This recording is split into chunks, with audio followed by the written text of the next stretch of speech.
This is the Late Round Podcast with your host, JJ Zacharisa.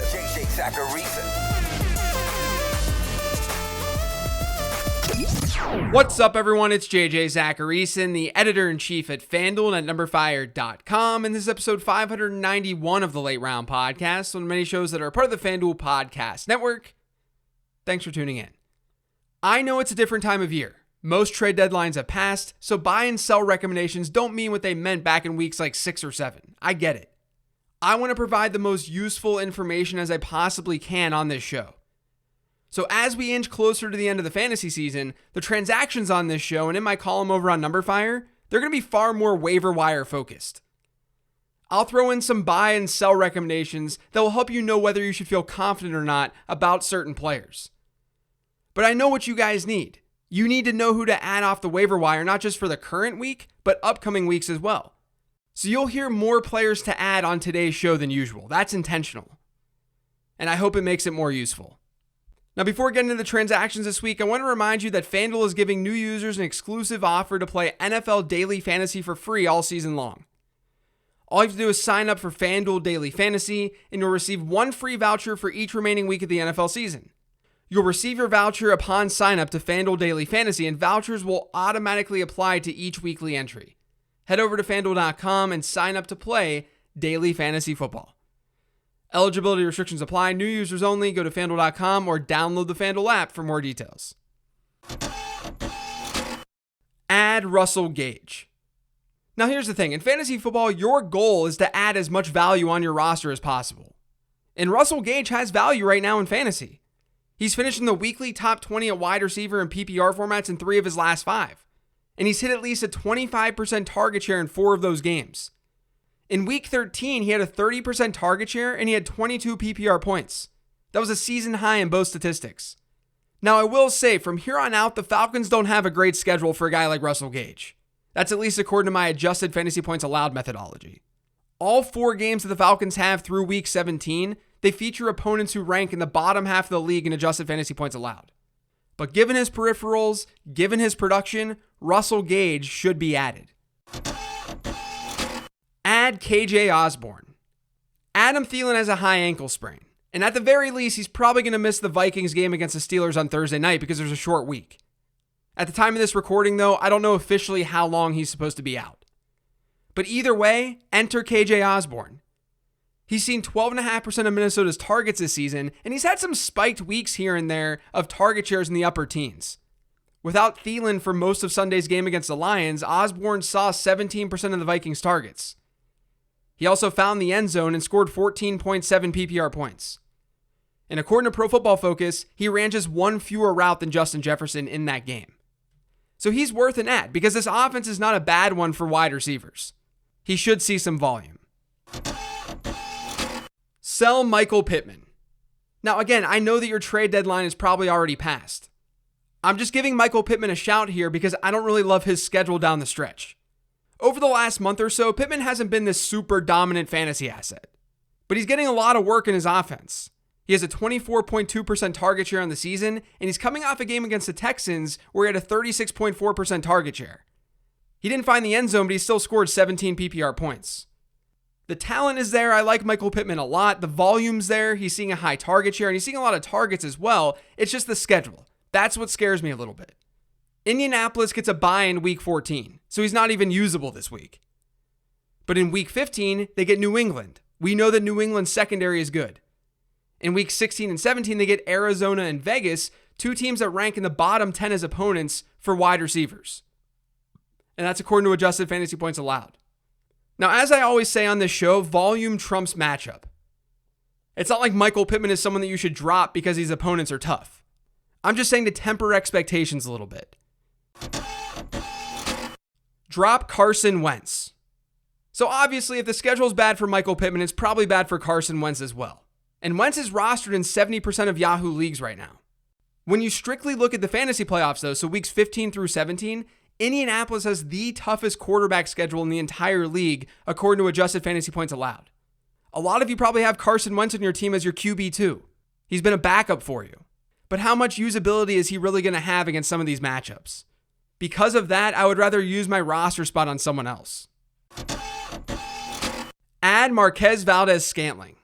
So MVS is still available in over 80% of Yahoo leagues. It seems like that number should be lower. He's seen target shares of 32% and 20.5% over his last 2 games, and we know he has big playability. He's seeing a lot of air yards in that offense. Since his return from injury in Week 9, he leads the Packers in air yards. And from weeks 9 through 12, they had a bye last week. If you just look at weeks 9 through 12, he ranked 3rd in the entire NFL in total air yards. And the Packers have a decent schedule in the playoffs too. They get the Ravens, who just lost Marlon Humphrey in week 15, then the Browns, and then they get the team that's allowing the most adjusted fantasy points per game to wide receivers. That's Minnesota. And if you recall, MVS already had a big game against the Vikings this year. He had a 32% target share against them, and he scored 22 fantasy points. So he's not a bad add off the waiver wire this week. Add Jordan Howard. So look, let's be honest. The Eagles' backfield has been tough to figure out all season long. But on Sunday, we did see Miles Sanders with a pretty nice workload. He carried the ball a career-high 24 times. But once again, he suffered an ankle injury. Now, the Eagles fortunately have a bye this week, but it's become a lingering issue for Sanders. And that's what makes Jordan Howard a little appealing right now. Sanders is and likely will be the lead back for the Eagles. But Howard was stealing work from Sanders in Week 11 against the Saints, and he was productive without Sanders for a stretch earlier in the season. In weeks 8, 9, and 10, games without Miles Sanders, Howard averaged 13 PPR points per game. He had a running back rush share per game of 46.4%, and he carried the ball on average 14 times per game. Most importantly, he had 8 carries from within the opponent's 10-yard line over this stretch. That's more than double any other Eagles player. Now, he's been banged up with a knee injury himself. That's why he didn't play this past week. But to me, aside from Miles Sanders, he has the most upside in the Philadelphia backfield. So he's worth a dart this week off the waiver wire just in case Miles Sanders is not ready to roll in Week 15. And honestly, Jordan Howard might just steal work naturally even if Miles Sanders is healthy. Add Devontae Parker. The Dolphins got Devontae Parker back in Week 13. He ended up running a route on almost 75% of Tua Tagovailoa's dropbacks. He ran just 5 fewer routes than Jalen Waddle. That's according to Pro Football Focus. And he saw 5 targets, and he caught all 5 of those targets for 62 yards. He ended up having just a 12.2% target share, but in his 5 games prior to this one, he was averaging a target share per game of almost 25%. Now, maybe that number's inflated a little bit because Jalen Waddle hadn't fully broken out yet, but it's a good sign regardless. Parker's still out there in about half of Yahoo leagues, and your league mates may not be into him this week because the Dolphins have a bye. But when they come back from that bye, they get the Jets, Saints, and Titans. Those are 3 very good opponents for wide receivers. The Titans and the Saints specifically, they rank in the top 5 this season in adjusted fantasy points allowed to wide receivers. Add Tua Tagovailoa. So along those lines, Tua works too. It's a plus schedule for Devontae Parker, and it's a plus schedule for Tua. I mean, at the very least, in Week 15, Tua gets the Jets. And that's a team that ranks as the 4th best opponent for quarterbacks in adjusted fantasy points allowed. So if you've been streaming quarterbacks and you're looking ahead, I think that Tua makes a lot of sense. And again, not a lot of people are going to be looking to add him this week because they have a bye. Buy Brandon Aiyuk. So Brandon Aiyuk had a pretty average performance, maybe below average performance on Sunday against Seattle. He caught 3 of his 6 targets for just 55 yards. But on the plus side, he saw yet another 20% target share. That was his 6th straight game of hitting that mark. Across his first 6 games, his target share per game average was 8%. And like a lot of the players that I'm going to talk about today, I'm calling Brandon Aiyuk out because his playoff schedule is pretty appealing. In weeks 15 through 17, the 49ers get the Falcons, Titans, and Texans. Those are 3 very good matchups for wide receivers. When looking at adjusted fantasy points allowed, San Francisco has a top 5 schedule during these fantasy playoffs. So that makes Aiyuk a nice buy low. Or to think of it another way, you should feel more confident in Brandon Aiyuk versus how he actually performed in Week 13. Add Trey Lance. Look, some of you guys just need upside on your bench, specifically at the quarterback position. And I think that Trey Lance still has that upside. There's still a very, very good chance, and I got to be transparent about this, there's still a very, very good chance that Jimmy Garoppolo just plays out the entire season as starter. But if that doesn't happen, that good schedule that I just talked about with Brandon Aiyuk, that's Trey Lance's schedule. The Falcons and the Titans are top 3 teams in adjusted points allowed to quarterbacks. And the Texans are average, but that's mostly the result of game script. I mean, Jimmy Garoppolo himself could be a streamer through the playoffs. But we know that Trey Lance has tons of upside with his rushing ability, as we saw earlier this season against Arizona, where he ran the ball 16 times for 89 yards. So Lance versus Garoppolo is absolutely the ceiling play.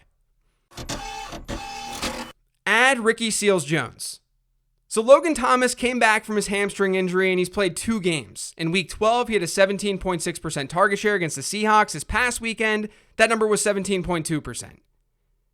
And against Vegas, he had 13.8 PPR points. But unfortunately, Logan Thomas suffered a knee injury. At first, that injury was thought to be an ACL, but on Monday, it was announced that it wasn't an ACL, so that's good. At the time of this recording, I don't know how long Logan Thomas is going to be out, but it sounds like he's going to at least miss some time. So enter our old pal, Ricky Seals-Jones. Now, RSJ has been dealing with a hip injury himself, and he was inactive in week 13, but he did get some limited practices in last week. So because of this Thomas injury, the football team may just push it with Seals-Jones, because he was effective without Thomas earlier this season. In 4 completed games without Thomas, Seals-Jones averaged a 16.4% target share per game, and he scored 11 plus fantasy points twice.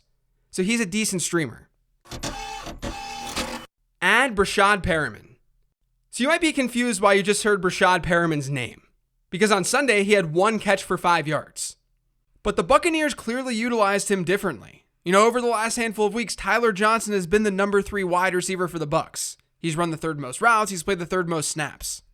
That was Brashad Perriman in week 13. He didn't do a whole lot while Mike Evans and Chris Godwin did, but that was likely because the Falcons put AJ Terrell on him for the majority of the game. According to ESPN's Mike Clay, they did the same thing with Antonio Brown earlier this season. And the same thing happened. Evans and Godwin had usable weeks. AB had 1 catch for 17 yards. The fact that Perriman saw a big bump in playing time is a great sign.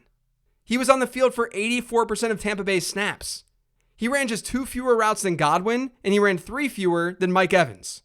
I don't think he's going to become some plug-and-play option, but there could be some usability given the offense that he's in, especially in deeper formats, and especially because Antonio Brown is currently not playing. Add Cam Newton. Now look, I don't feel great about recommending Cam Newton after what he did the last time we saw this Panthers offense. I'm just saying that he is a viable streamer here in week 14 because the Panthers get the Falcons, and the Falcons defense is now 2nd in adjusted fantasy points allowed to quarterbacks. We've seen players like Taylor Heineke and Tua Tagovailoa finish as top 5 options against Atlanta this season. So starting Cam Newton, yes, it's incredibly risky, but there aren't many streamers out there, and the matchup is definitely there. Add the Green Bay Packers defense. The Packers get the Bears this week. According to FanDuel Sportsbook, they're 12.5-point favorites, and the over-under in that game is just 44. To put that another way, the Bears aren't projected to score a lot, and the defense for the Packers should be in a positive game script. And the Bears' offense has allowed 3 or more sacks in 6 of their last 7 games, and they've allowed a top 10 defensive performance in 2 of their last 3. I mean, the bottom line is that this is a process play. You always want to play big home favorites for your defensive streamer. Buy the Tampa Bay Buccaneers defense. If you were considering dropping Tampa Bay in week 14 because they get the Bills, please do not. Not only has Tampa Bay's defense been solid in fantasy this year, but their playoff schedule, it's arguably the best in fantasy football. In week 15, they get the Saints. In week 16, the Panthers. In week 17, they get the Jets. None of those opposing offenses should scare you at all. And 2 of them, the Panthers and the Jets, they rank in the top 5 as opponents in adjusted points allowed. So hold on to the Buccaneers defense. The 16th transaction this week that you can't get in my 15 transactions column over on numberfire.com is to add Rashad Penny. Adrian Peterson out-attempted Penny in week 13, 11-10. Travis Homer saw 3 touches as well on the ground. But week 13 marked the first time that Rashad Penny saw double-digit touches in a game since week 13 in 2019.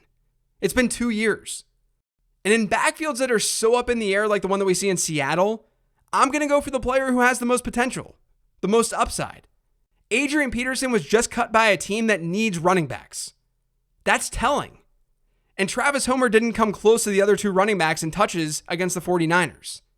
Now, I understand expecting a lot from Rashad Penny is probably not wise, but I do think he's trending in the right direction. So if you want an upside play, I think he makes sense as an ad this week, given what we saw in week 13. That's going to do it for today's show, though. Thanks to all of you for listening. If you've yet subscribed to the Late Round Podcast, make sure you are by searching for it pretty much anywhere podcasts can be found. And don't forget to follow me on Twitter @LateRoundQB. Thanks, everyone. Talk to you tomorrow.